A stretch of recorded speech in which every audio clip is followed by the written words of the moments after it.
Hi, and welcome back to ADK Talks, where we share the stories, wisdom, and wild experiences that make the New York's Adirondack Park such a remarkable place to explore. I'm your host, Jane, along with my brother, Steve. Say hi, Steve. Hi, Steve. And today, we're welcoming back two of our most popular guests from last October, Jeff Berry and Elena Lumby, from the Search and Rescue Organization of the Northern Adirondacks, also known as SARNAK. With winter officially underway, many of you are planning your January and MLK Weekend adventures, or maybe you're planning to come up over President's Day. And for a lot of listeners, that includes winter hiking, which is stunning, magical, and if you're not prepared, unforgiving. So today's conversation is called Cold, Wet, and Unprepared: What Really Happens When Winter Hikers Underestimate the Adirondacks. And Jeff and Elena are here to share stories, teach their experience, and help you understand why winter hiking can be both deeply rewarding and deeply risky. So Jeff and Elena, welcome back. Welcome. Thank you. It's great to be here. Thank you. Let's just remind our listeners who may or may not remember what SARNAK is. What does your organization do? How do you work with New York State Forest Rangers? Sure. So Search and Rescue of the Northern Adirondacks, or we refer to it as SARNAK, is an all-volunteer search and rescue team. None of our members are paid or anything like that. From me down to the newest candidate coming on board, everyone is a volunteer. And we're a not-for-profit organization. So we get everything through either generous donations from the public or grant writing, which has been very successful for us in the past, I'd say, 2 years. Yeah, that's what we do. And then we support the New York State Forest Rangers with essentially boots on the ground. If they need additional resources, they call us up and we activate the team and go wherever they need us to go. Yeah, I mean, you're all volunteer, but you're also highly skilled. I was really impressed. And listener, you might want to go back and take a listen to that episode because it's fascinating to hear about all the training that they do. And it's a great organization. What's your website again if somebody wanted to learn more about it? Yeah, the website is sarnak.org. And we're also on Facebook. We're also on Instagram, LinkedIn. So you can find us. But yeah, definitely sarnak.org is where you'll find the majority of our information and what we do and how to get in contact with us. And Facebook is really the best place to see all of our training, what we're up to, and we're pretty timely with everything on Facebook and try to make it interesting. Yeah, for sure. You guys tell great stories. So before we get into the scary stuff, let's start with what's good about winter hiking. What do you love most about winter in the Adirondacks? So I heard someone, I don't know if this is an actual quote, that calls winter the glorious season here. I love that. And I can't agree more. For me, it's a time that's so quiet, no shade, but it's fewer tourists, which is really lovely. It's really still. The snow is just incredible here. I know we're very fortunate to have all that snow. And there's something I love so much about having all my gear on my back, being nice and safe, having that hot coffee. Sometimes I'll bring a stove, getting to indulge in the really rich treats. So lots of peanut butter Snickers and feeling like everything tastes better in the cold. I love that. Do you have a favorite memory of a winter hike that really captures the magic of the season for you? I think I do, because it's a combination of the beauty up here, but also togetherness. So early in my hiking adventurous career, I did a lot of guided hikes with the Adirondack Mountain Club, gave me more confidence and skills to do this type of thing. And we headed out to Phelps, and it was -20 in the morning. They almost canceled. We are all so cold, and started at dawn. And that amazing feeling of just warming up and getting nice and comfortable as you're moving. And we went through Marcy Dam, and the sun was not quite up yet. The moon was there. The stars were incredible. And we got to the top of Phelps, and all of a sudden we had this bluebird day that was shocking in how beautiful it was. So we all sat together and people did a nice mix of half an hour of chattering and enjoying the view, and another half where a bunch of us took our jackets off, took the snowshoes off, and we just basked in the sun. And that's also when I learned why people wear sunglasses during winter hiking. Oh, So I wow. think that's one of my really wonderful memories. What about you, Jeff? I love the wintertime up here. I always have, even as a kid. And just being outside in the cold has been always fun for me. It's so silent. The snow is just such an insulator. You can be walking along and just stop, and it's just amazing to me how silent it can be.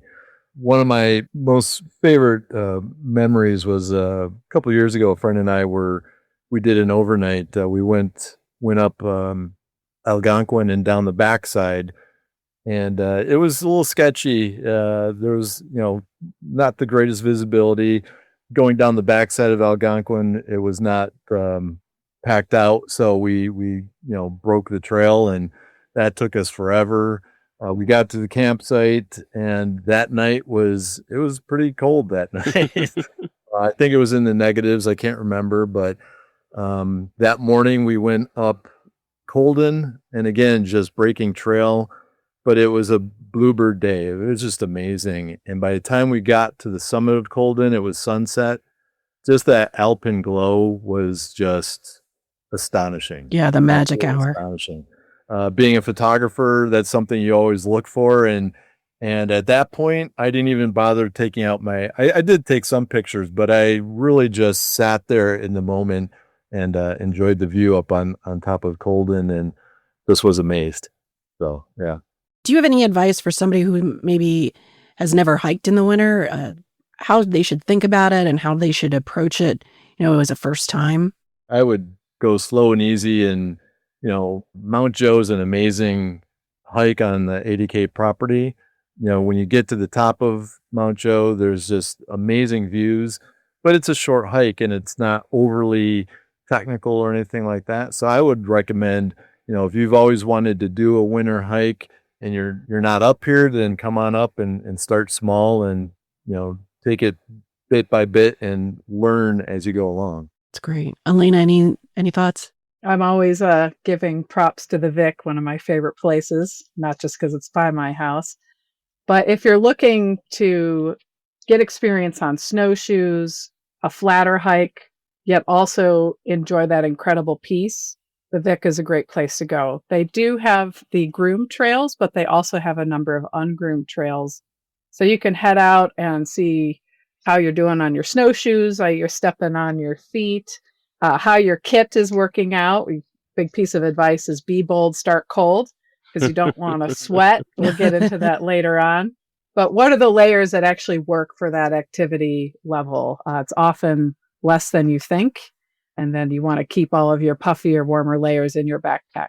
Awesome. Yeah, listener, the Vic, as you may know, is Paul Smith's Visitor Interpretive Center in Paul Smith's, New York. We just had Paul Smith's on the podcast. So take a listen to that. You can learn more about the Vic, but it's a wonderful resource. I would also mention, if you're in the Lake George area, Amy's Park has a bunch of great trails also they're short loops. It's also flat. It's in Bolton Landing. And that's a good place too if you want to start out on a beginner winter hike. All right, well, let's get into some of the other stuff. How do you really prepare? So you're all set to go on your maybe not your first winter hike, but you've decided it's going to be a great day. You want to take a hike. What makes hiking in the winter, aside from the obvious, the cold, but what makes it different in January than in July? No bugs. First and foremost. That's great. That's a good one. That is definitely a good one. What is something, though, that people might not realize is different, hiking on snow versus hiking on turf? Anticipation. What are people forgetting to do? So I think something that people are forgetting is how absolutely dangerous the cold is. If you are unable to walk, if you're stuck on the ground, it doesn't matter if you're a quarter mile from the trailhead or 10 miles. You need to be able to stay warm and to be able to warm up. And if someone's interested in taking a wilderness first aid class, a wilderness first responder class, I highly encourage you to do it in the winter, because you'll realize that if you're a victim on the ground, that could just be a twisted ankle not letting you snowshoe. You're going to start shifting into hypothermia within 15, 20 minutes. So I don't think folks realize how dangerous the cold is, how dangerous the cold ground is. That's why even if for a shorter hike, shorter ski, shorter cross-country ski, you're always packing for the worst, so to be on the ground.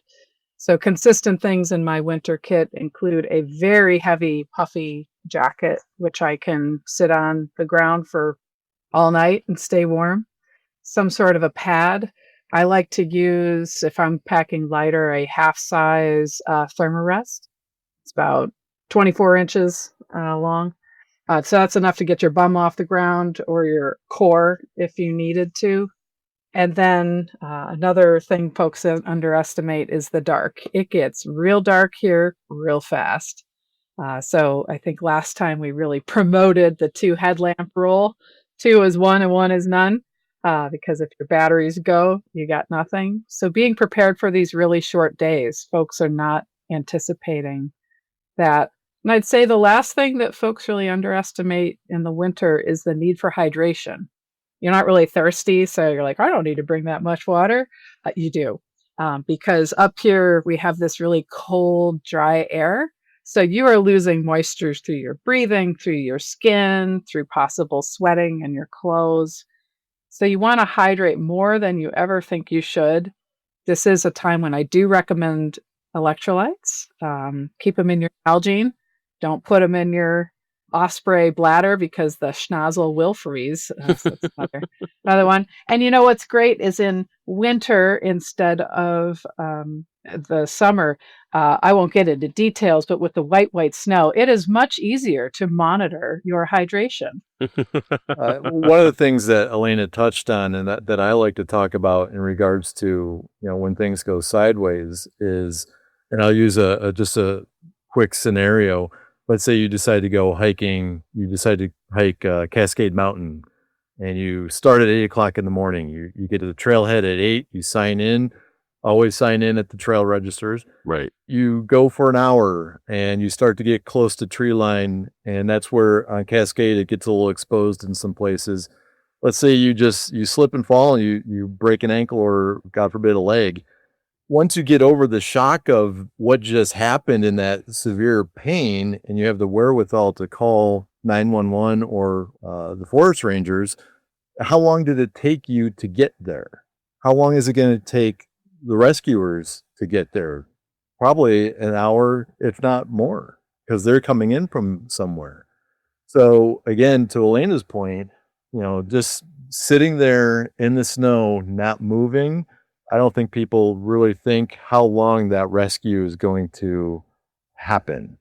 And that's something where, again, being prepared is going to really help you with that. Hey, Jeff, can you Yes. explain the importance or expand on the importance of signing in at the trailhead? Yeah, there's 2 variables there. One is, it allows the rangers to really pinpoint your location, your last location.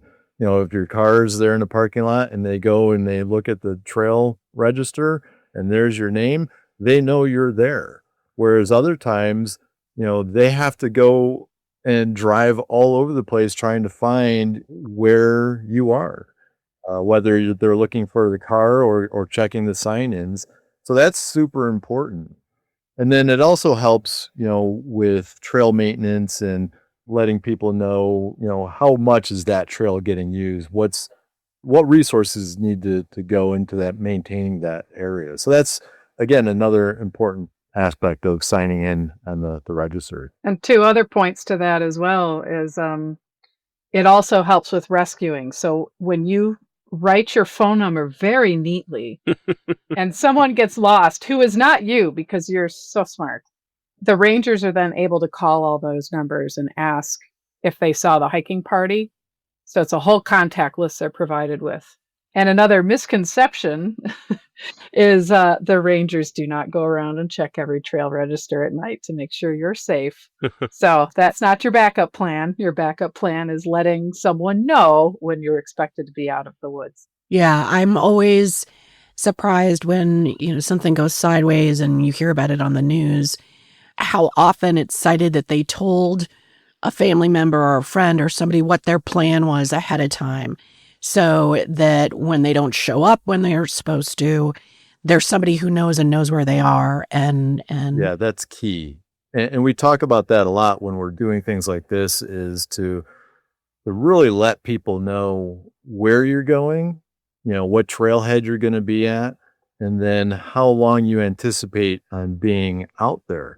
Because if something does go wrong and you are not able to call, that family member or that friend can then check in when it's past the due time, and they can start to make those calls for you, calling 911 or the rangers and saying, hey, I have an overdue hiker.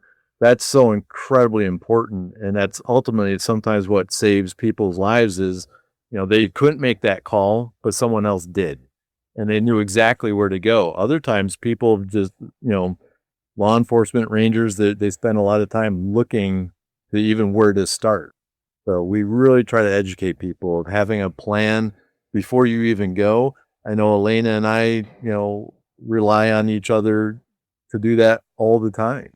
Whether I'm going kayaking or whether she's going hiking, doing a couple peaks and she's not getting back till 1 a.m, we check in with each other just for that reason.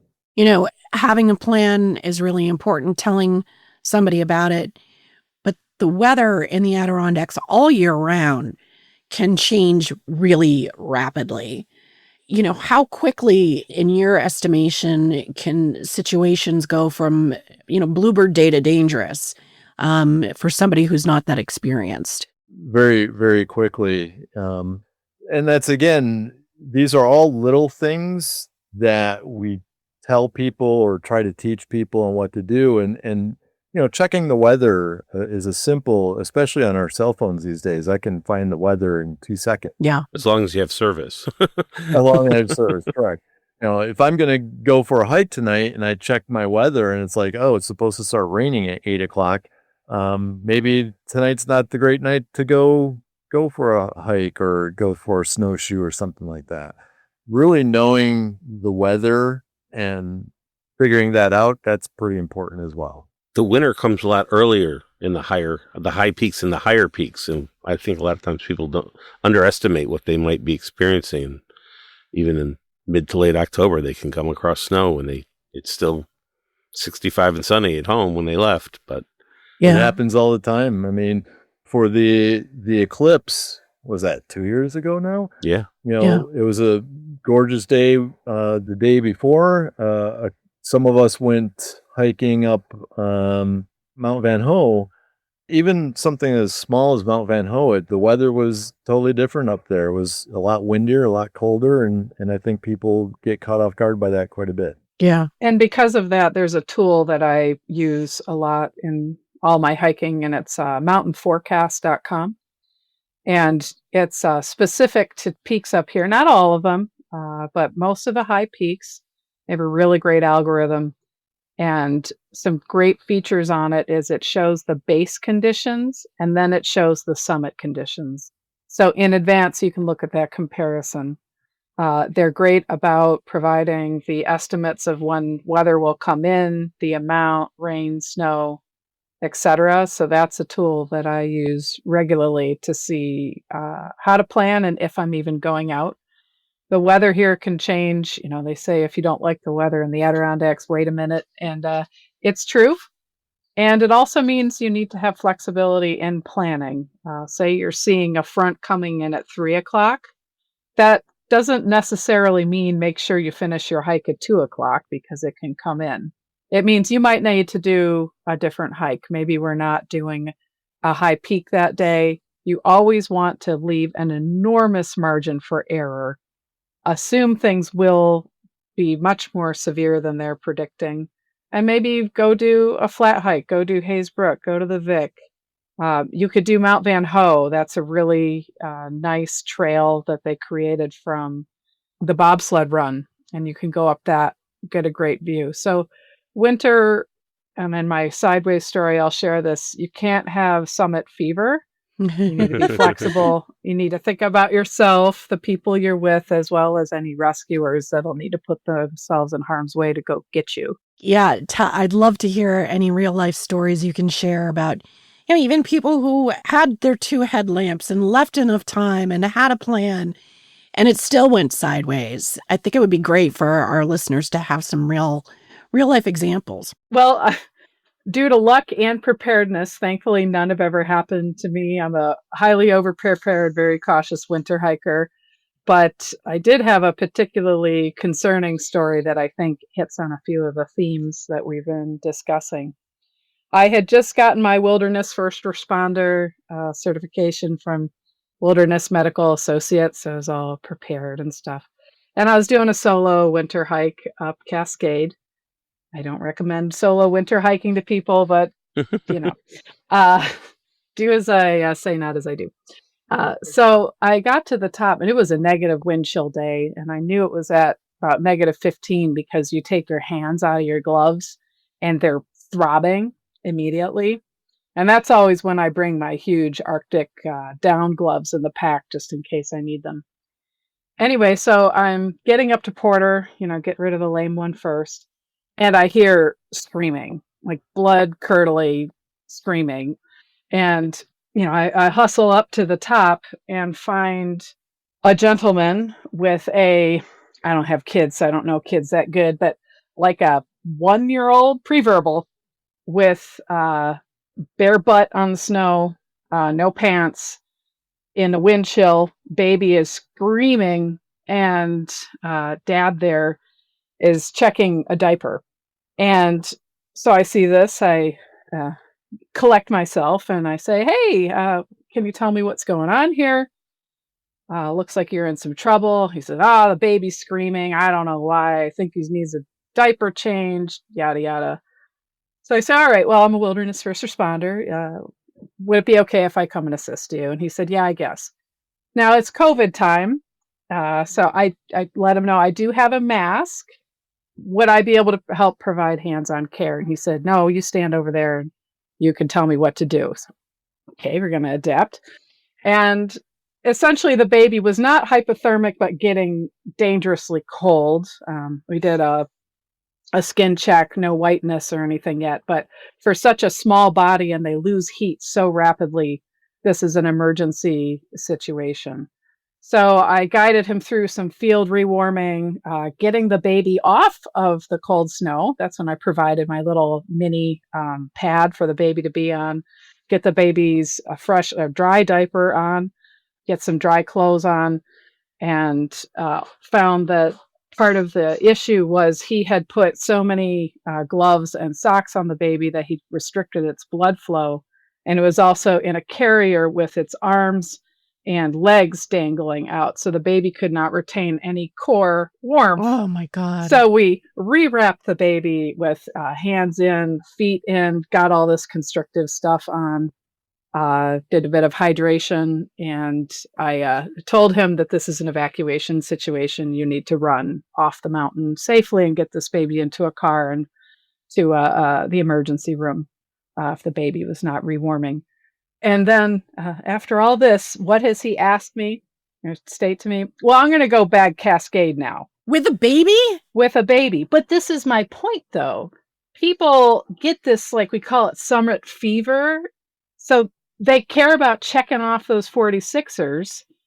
And you get this single-minded focus. And maybe he was cold, too. I had no compassion for him at that point.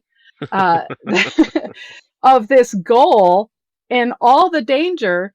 And his own child is now at risk. And I see this with hiking groups. You've got a couple people who are so concerned about getting to the top that all safety goes to the cold, cold wind.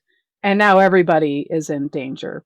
So I put on my stern voice and said, sir, this is an emergency situation and you need to evacuate this baby off the mountain immediately. And if I don't see you heading down, I'm going to be calling the rangers and you're indulging in child endangerment, and I'm going to follow you. Good for you. So that was my big sideways story.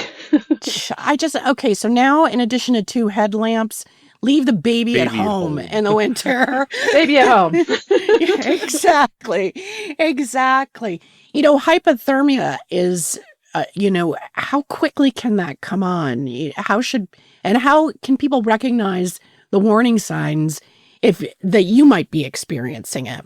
Elena is more of the expert on the science of hypothermia, but it can come on fairly quickly. And, if you're shivering and you've got cold skin and you're starting to feel tired, and we call it the mumbles, if you start to mumble and you can't really speak clearly and you're starting to slur, those are signs that you need to start drastically rewarming. Jeff is burying the lead here because through his sacrifice to SARNAK, Jeff has experienced hypothermia firsthand. Jeff, would you like to describe that experience and why? Before I do that, the disclaimer here is, at one point in time, I was doing a lot of the ice bathing and was just really enjoying that. Honestly, it sounds crazy, but it felt great. I always felt wonderful afterwards. So I had kind of built up a bit of a tolerance. So I will say that. But for one of our trainings 2 years ago, we did a hypothermia training, and myself and another one of our members, Sam, had volunteered to purposely get wet and crawl around the snow and then have the team come find us. So we cut a hole in the ice and got in the pond and got wet and cold very quickly. And I would say that came on fairly, I think the jackhammering, the really coldness came on within 5 to 10 minutes. Now, and again, that's a full immersion into very, very cold water. But the amazing thing with that training, and Elena put on an amazing training that night, was the fact that the team didn't know what they were getting into. They just thought they were going to look for some guys in the snow, and we have an amazing medical team on our group. And so they come across us, they find out that we're soaking wet and cold, and they actually did what everyone wants to do, and that's throw blankets, throw jackets on top of you. But again, as Elena has mentioned, you got to get off that snow. That snow is just going to continue to suck heat away from you. And our lead medical person came walking up to the group that was working on me, and she quite bluntly said, "What are you guys doing? He's soaking wet. You have to get his clothes off." And that's the first thing with any hypothermia patient when you've got wet clothes, is the clothes have to come off, new clothes got to get put on, and then you have to start to rewarm.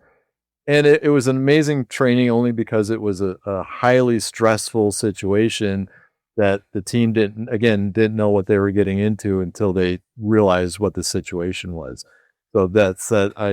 I volunteered to do that along with our teammate Sam. So anything to help train the team, I guess. You really took one for the team that time. He did, but now Jeff also buried the lead again. And this shows how good of a teammate and a friend he is, because the person who was dumping clothes on top of him instead of stripping him down was me.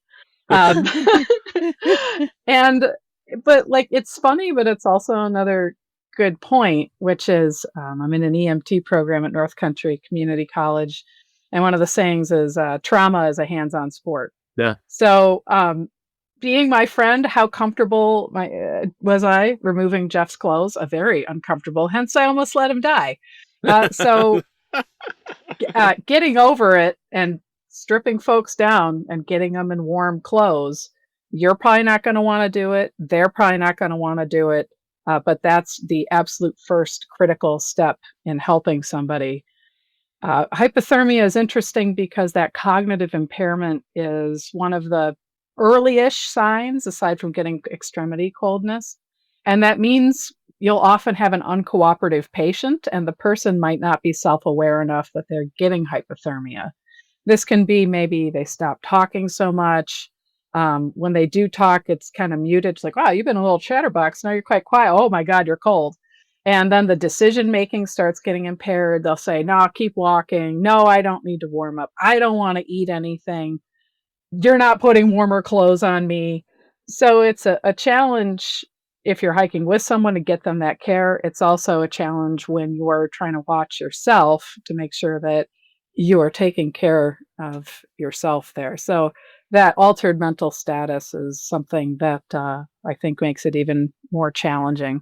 That's a really good point. And being able to recognize the symptoms in others is probably even more critical, and for what it's worth, you don't have to be on a 46er or a high peak to have this happen to you. I can remember as a kid going sledding, and my friend's little sister got really cold and it was dangerous. And we were at the park down the street on Devil's Hill, which, now when I look at it, I'm like, I don't understand why that was so scary when we were kids. But, it's a combination of being on the snow, your clothes getting wet. It can happen anywhere. So let's talk about that.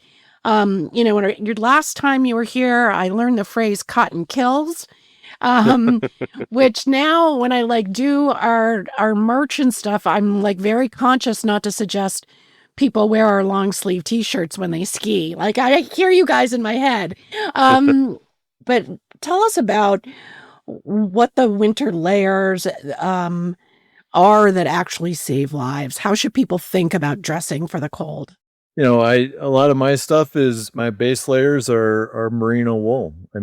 Or either that or the polypro type stuff where it wicks moisture much better than cotton ever will. So I have a whole, almost like a military kit of wool pants and a wool sweater. They're heavy, but I use them more for recreation, but wool just doesn't absorb that water and it sheds water and it just still, even when it is wet, it still keeps you warm. Elena, any tips from you? Yeah, so it's kind of a multi-layer sort of system that you're going for. So close to your skin, you want something not tight, but on your skin. And the point is, if you do get sweaty or allow yourself to get sweaty, it's going to pull that moisture off so we don't have that evaporative cooling. Think about putting a little water on your hand and blowing over it, how it gets chilled and you get the little goosebumps. So that's what we are trying to prevent. So you want to have that layer there. And then depending, you might want another insulating layer. So some sort of a fleece or a puffy.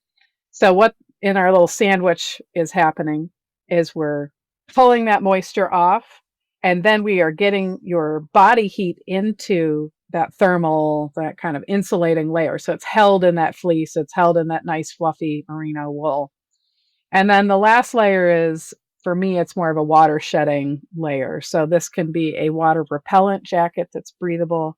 I love me a pit zip so I don't fill it up with heat, but when the snow's falling, etc., it's not penetrating my layers, it's coming off my jacket. So then it's this layered system.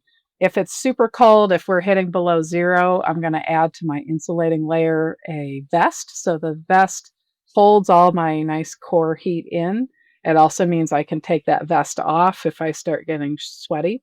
And I always bring, especially for bigger hikes, a second insulating layer. So a base layer kind of thing that I wear over that tight one to switch into on the descent, because you're not working as hard on the descent. And if you're a little damp, you're really going to feel it now.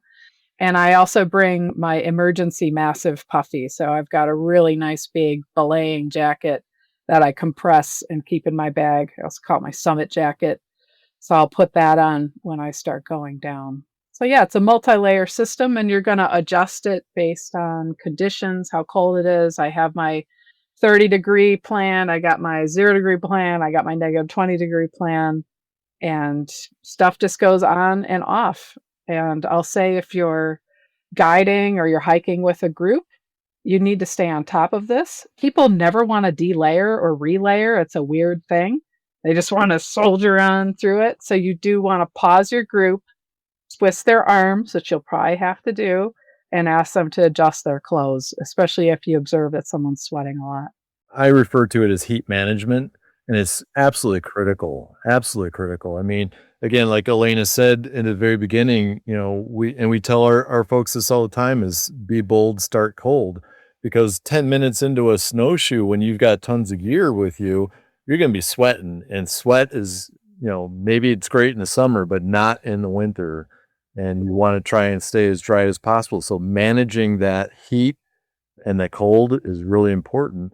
And I think the thing that other people don't, think about is the fact that, and Elena's much better at this than I am, but it comes down to the science of putting calories in, putting fluids in to help fuel that engine that creates the heat. If you're not eating and drinking on a regular basis in the winter, you're actually going to start starving your system and you're going to start cutting out calories. And that's what really gives you heat, is that burning those calories. It can get really technical, but again, just heat management. If you start feeling like you're sweating, my gloves come off, my hat comes off, I unzip. And if I'm still putting out a lot of energy, then a jacket's got to come off until I strike that balance. It's kind of ironic because a few minutes ago we were talking about how important it is to hydrate and water's so essential.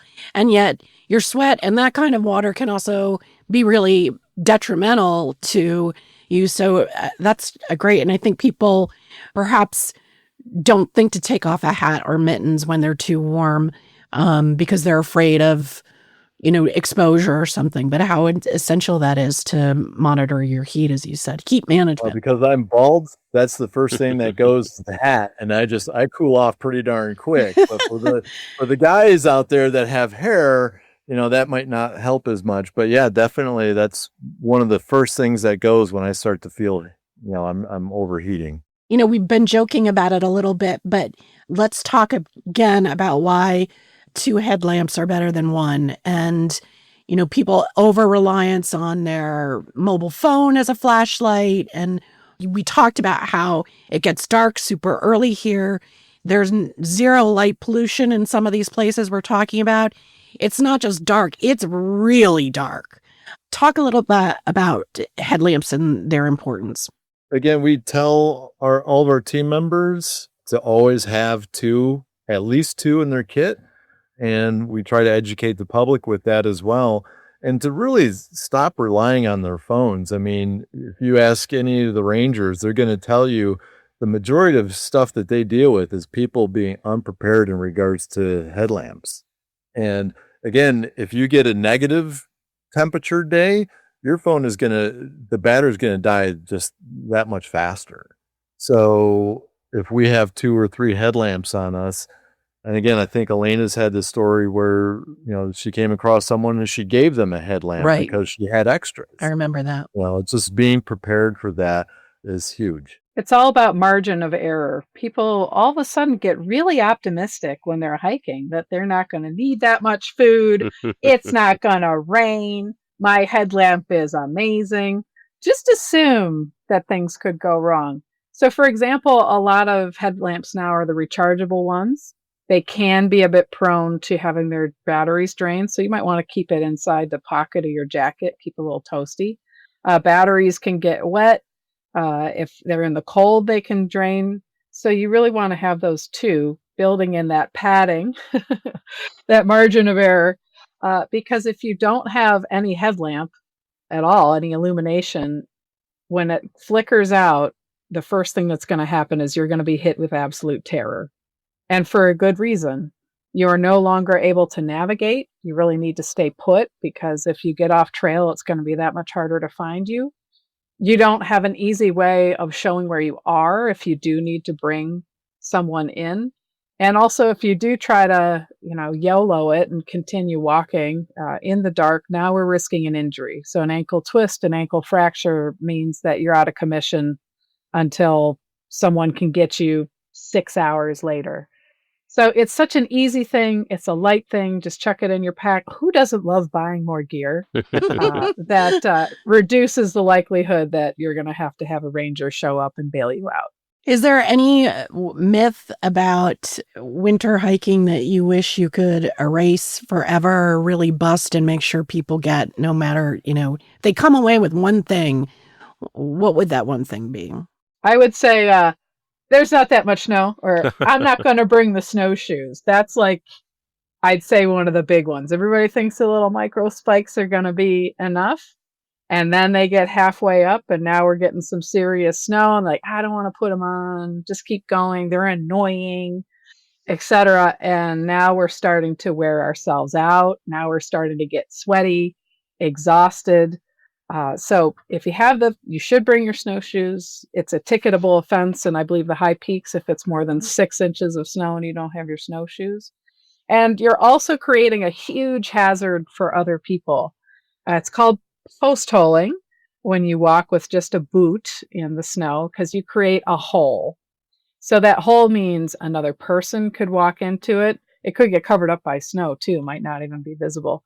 They'll twist an ankle, it could freeze up and they'll step in and break an ankle. You could have, if you don't care about people, then think about the deer and the dogs that could hurt themselves.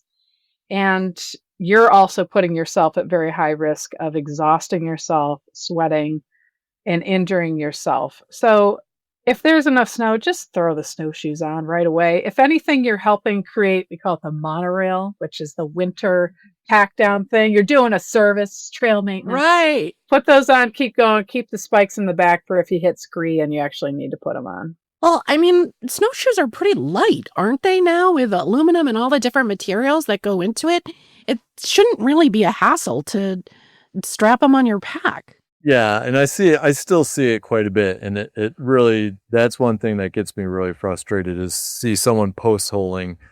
And again, it is New York State law that, anything 8 inches and above, you have to have snowshoes. It's just, if a ranger finds you, they will most likely give you a ticket if you are post-holing. Good to know. Yeah, thanks for re-emphasizing that. I was going to ask you to say that because Yeah. a lot of people don't realize rangers are law enforcement officers. They are. I mean, They think they're just there to make sure your picnic basket doesn't get stolen or something, but no. New York State DEC Forest Rangers are an amazing group of people. I say it all the time. They help train us, and I can't say enough about them. But they are law enforcement, and that is one of their jobs, is to maintain safe conditions for folks. And I just don't think people realize that when they're coming up from, let's say, New York City or New Jersey or something like that. And there's some great programs as well. You can go to the Mountaineer and rent snowshoes if you're not ready to go all in yet. And also, if you go to the lodge, Jeff mentioned hiking Mount Joe as a great starter hike. I believe at the lodge, they're the High Peaks Information Center. They still rent snowshoes. So you can give that a try.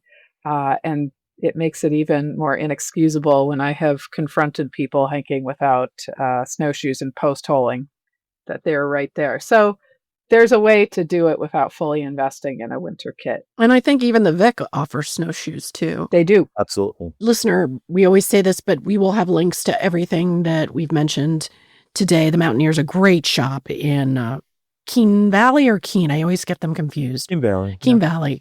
I mean, I'm not a rugged outdoors person, but I love going in there and looking at all this stuff. Like, I'm not a woodworker, but I love a good hardware store. But the Mountaineer has all kinds of really cool stuff. And they're a terrific resource. Okay, well, let's kind of bring this home on a hopeful note. Because as we said at the front end of this, winter hiking really can be incredible. Do you have any additional advice for hikers who want to enjoy winter and not fear it? I think, and again, for someone that's just new, that is starting out in this, Adirondack Mountain Club has all sorts of courses. Besides rental gear, take a course in land navigation. Take a course. I've taken a number of their winter survival courses. There's lots of resources out there. You just have to be able to look for it and find it. If you are coming up to the Adirondacks, you love coming up to the Adirondacks, think about taking one of those courses and learn, or hire a guide. That's also another way. Half our team, I think, are guides, so, that's a safe way of doing that as well, instead of, taking that risk of, well, I've never done this before, but I'm sure it's easy. That's a great idea, Jeff. Elena, anything from you? I was a very nervous Nelly winter hiker. I thought, oh, that could never be me. It looks so neat. I wish that was me. And I said, you know what? Let's make that me. So I went to courses at REI in this. I got my wilderness first responder certification. I did that in winter. I did several courses with the Adirondack Mountain Club, went on multiple guided winter hikes. And you just learn. You talk to other people about gear. You say what gear you like.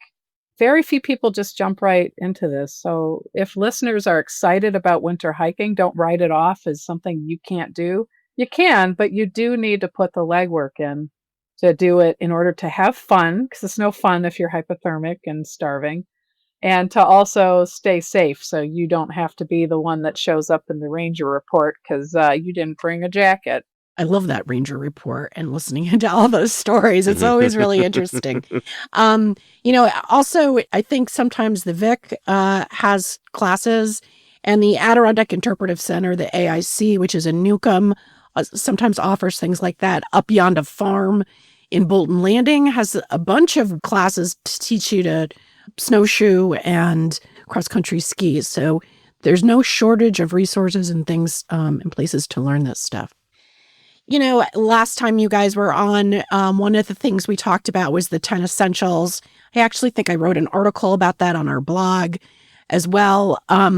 When you think about the 10 essentials, what are some of the winter aspects of the 10 essentials that people should know about? Yeah, so the 10 essentials is a nice, cute catchphrase like leave no trace that is easy to remember, but covers so much. So it's 10 different categories of items that you really want to keep with you in order to be safe and to have a good time. So it covers some different areas like illumination, so your headlamps. You want to have insulation, so the type of clothes. And it works for any environment. It works for desert to winter to rain. So you want to work through those different categories to think about what you need for the environment that you'll be entering. And I want to put a plug in for Hike Safe New York. They have a great website that shows the 10 essentials with 2 different images for winter and for summer, as well as some other informative websites. So when the 10 different categories are navigation, insulation, gear, light, first aid, emergency, fire, nutrition, water, emergency shelter. So how this looks a little different from summer is sort of what falls in those categories. So insulation, summer might be something lighter in case it gets chilly. This is, you want to really bring that windproof jacket. You want to bring your good extra thermal, so if you do get sweaty, you have something cozy to put in. Gear, a bit different again. 2 items you always want to have. You want to have your snowshoes, and you want to have a traction device, which is a fancy way of saying spikes. We don't recommend yak tracks. I'm sure they'll be unhappy to hear that. The springs tend to pop off and they're not aggressive enough. They're great for dog walking, but yes. Catula is a great brand. I don't know if I'm saying that right. Light, having those 2 headlamps and possibly keeping them inside your jacket. First aid, this is where I want to have something to address hypothermia. That could be something as simple as that pad to keep you off the ground, and then a higher quality kind of bivy, not just the super thin aluminum or tinfoil ones, but something a little bit thicker. Fire, that's going to have a much bigger role there because that's kind of critical to your sanity and survival. So having a fire starter that you've actually tested before, not some crumbly thing that you packed in there and hope will work. Nutrition, keep in mind that snacks freeze. So be careful with what you bring, especially like a power bar, protein bar. Again, put that inside your jacket. That's what those big pockets are for, actually at the bottom, where you're like, why'd they stitch the pocket in weird? That's a stash pocket. So you put that in there, stays nice and chewy for you. So the high calorie things like peanut butter. Water takes on new importance. You're not going to want to drink it, and you need to. You need to avoid freezing, so put it in your pack. If you're rocking an Nalgene on the outside of your bag, you want to turn it upside down so it doesn't freeze shut. and put it in a old wool sock, maybe that smart wool sock that has seen better days or lost its friend. It's a good use.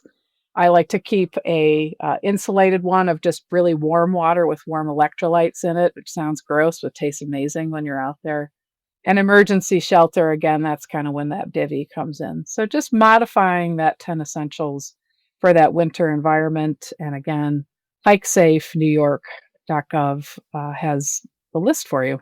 I'll also throw out that besides if there is an emergency, besides calling 911, I also have the DEC Forest Ranger dispatch here in Raybrook, the phone number for that as well, because a lot of times, 911 will just, put you over to dispatch anyways, if you're dealing with a emergency situation that's going to involve the Rangers. That number is 833-697-7264. So like I said, I have that in my phone at all times. Just another good number to have. Yeah, that's actually, before you leave, program it into your phone in case you have to call. That's a great tip. The high calorie snacks, like listener last time when we asked what kind of food and snacks you should bring, and I was expecting healthy things. It was Swedish fish, Snickers, Stewart's chocolate covered espresso beans, which I can't find anymore. I hope they haven't discontinued them. But if you want your candy, this is a perfect excuse to eat candy is on a hike, and especially on a winter hike. Pro tip, like Elena said, if it's kept in your pack, it's going to freeze. So if you like Snickers like I do, you have to cut them up ahead of time so they're bite size, or you're just going to break your teeth. Yes. I was thinking when she was talking about that, there are no dentists in the high peaks. Well, I mean, me with my Leatherman is not a good replacement for a dentist. Real quick, just to get back a little bit to the whole education thing, before I forget, I'd be remiss to mention this, but SARNAK has a scholarship for folks, either people that are in the search and rescue community or the general public can apply for a scholarship. It's called the Hua Davis Scholarship. That's right on our website, sarnak.org. And you can look at that information and apply for the scholarship for reimbursement for an outdoor class or a wilderness first aid class. So, again, those resources are out there. Jeff, why don't you spell out sarnak.org? Yeah, exactly. That's a good point. SARNAK is SARNAK.org. And again, it's a search and rescue of the Northern Adirondacks. Perfect. Thank you. That's awesome. And I also want to give you guys a plug. If you're a hiker in the Adirondacks, you never know when you might need the services of the Rangers supported by SARNAK. They are a not-for-profit. You can visit their website and learn how you can support them. It's a really, I don't know about you, I'm much more focused in my charitable giving now on places that are local, that are going to have a real impact on local people. So if you're a casual or avid hiker, this might be a great organization for you to support, especially year-end giving, if you want to get that last-minute tax deduction in. And there's just about no overhead as your donation will go to. It's going to go straight to reimbursing our members for their medical training, getting the critical gear we need. So we are very thoughtful and careful stewards of any donations that were provided, and they are much, much appreciated. Excellent. And, again, for those folks that think, maybe they might be interested in joining search and rescue, I think we kind of touched on it a little earlier, this has been, for me anyways, this has been an accumulation of skills and getting out there and just, learning and doing things. So if someone is maybe interested in joining the team or looking into search and rescue in their area, look around. I mean, we have our membership page on the website as well, talking about how to join the team and expectations. And so we are always looking for folks that are outdoor enthusiasts that want to work together as a team and help people that are not having such a good day. That's awesome. Thanks, Jeff. Wow. This, as usual, has been so interesting. I love what you guys do. We're going to have you back again because you're such filled with such great knowledge. Before we let you loose in the wilderness, we love to ask all our returning guests, do you have a hidden gem? Well, not just our returning guests, all our guests, for their hidden gems or cool places in the Adirondacks, and it can be anything. It can be a trail, a frozen waterfall, a restaurant, an ice cream place, a movie theater. You guys shared some hidden gems last time. We would love to do a take 2 with you and hear about your hidden gem for the winter. So I'll say I talked about how everything tastes better in the cold. My hidden gem is the Kavu Cafe in the Adirondack Regional Airport. It's got it all. It's got really good homemade food, super fresh, good coffee. You get to take a look at the awesome view of the airport there, see the planes coming in. It also means you have amazing blue skies. And my favorite pairing is to go on a morning ski. You could go Slush Pond Road, Haysbrook. You could do the Vic. And it's a great point, maybe 10 minutes away from all of those, to cozy up and have a really good meal with everything tasting fabulous. Yum. And that's outside of SARNAK Lake, right? Yes, Lake Clear. All right, Jeff, what have you got for us? Boy. I love going out to eat, so I'd have to say one of my favorite places in SARNAK Lake is Left Bank Cafe restaurant. Just a really cool place to have a nice meal. I've always enjoyed that. I also just love getting out to some of the coffee shops, any of the coffee shops around town. Origins, there's Capiche in Lake Placid. So definitely a good cup of coffee, and I usually a big sweet too. So that's my excuse to go get something sweet to go down with my coffee. Awesome. I like that the outdoors people are naming places to eat when usually we have restaurant people. They're always like a trail or a paddle. Right. We had somebody on recently who wouldn't tell us. She didn't want her place geotagged, so she wouldn't tell us. She just sort of generally talked about it, which is fine. But that's great. Yeah, that's awesome. Well, thank you again. This has been a terrific conversation, and definitely look forward to our next visit with you. And I hope you have a safe and healthy winter season, and hopefully you don't get too many calls to go and rescue people based on the knowledge you've dropped today. Thank you for having us. It's always been a pleasure, so thank you. Thank you. Wow. Another great episode with the folks from SARNAK.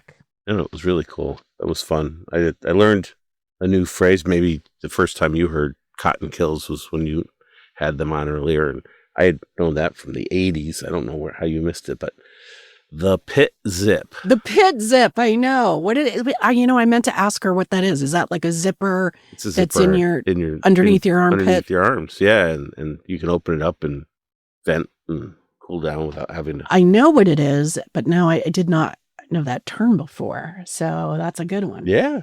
Well, it's just underscores again. I literally love winter. It's one of my favorite seasons here. And it is really breathtaking. And if you know what to do, you can really enjoy it safely and responsibly. I love their ideas about, if you're first time hiking in the winter, go with a guide. Matt Burnett, who we had on a couple months ago, does lots of winter trips and guiding trips and all the different places we mentioned where you can take classes. And it was really nice of them also to talk about their scholarship programs. So that's awesome. Yeah. And something you brought up also is, you don't have to go up a mountain the first time you go out. You can go down to a park. Especially if you're new to snowshoes. Yeah. And try out snowshoes and take it out and not get yourself all tangled up in more than you can do. It makes for a great afternoon. I love Jeff's comment about how quiet it is when the snow's on the ground. And one of my favorite things, especially when I was walking a dog, is being out and just not being able to hear anything. Just no man-made noise. It's really no noise whatsoever. And it's incredible. And if you're really lucky to do that as it starts to snow, and you can hear the snow. You can hear the snowfall. fall. Yeah. You can hear it landing onto the like if you're out on a frozen lake, and it's just so amazing. They were fun. They were fun. So, listener, if you are thinking about heading north for the upcoming MLK Weekend or President's Day, take this episode as your friendly reminder to pack smart, to layer up, bring 2 headlamps, manage your body heat, leave the cotton at home, and bring enough tasty snacks to fuel a small army. And a good reminder, keep them in an inside pouch so they don't freeze up. And that will help you have a winter adventure worth remembering for all the right reasons and not the wrong ones. So if you love this episode, please subscribe to ADK Talks wherever you get your podcasts, wherever you're maybe listening to this podcast now, and share it with somebody who needs a reminder that, yes, winter hiking is magical and it demands respect. For more information, news, and insights, visit adktaste.com. And while you're there, we encourage you to sign up for our newsletter so you get all our news and insights delivered once a week to your email box. We are not spammers. And if you liked what you heard today too, we would love it if you would rate and review us. And it helps make our podcast more findable to other listeners who might be looking for great Adirondack information. Yes, and send your questions and comments in to info@adktaste.com. Let us know what you think, what Jane did wrong. Oh, Steve, you'll never let me forget what I've done wrong, so no need to worry, listener, about sending that in. All right, everybody, have a great day, and we'll see you next time on the pod.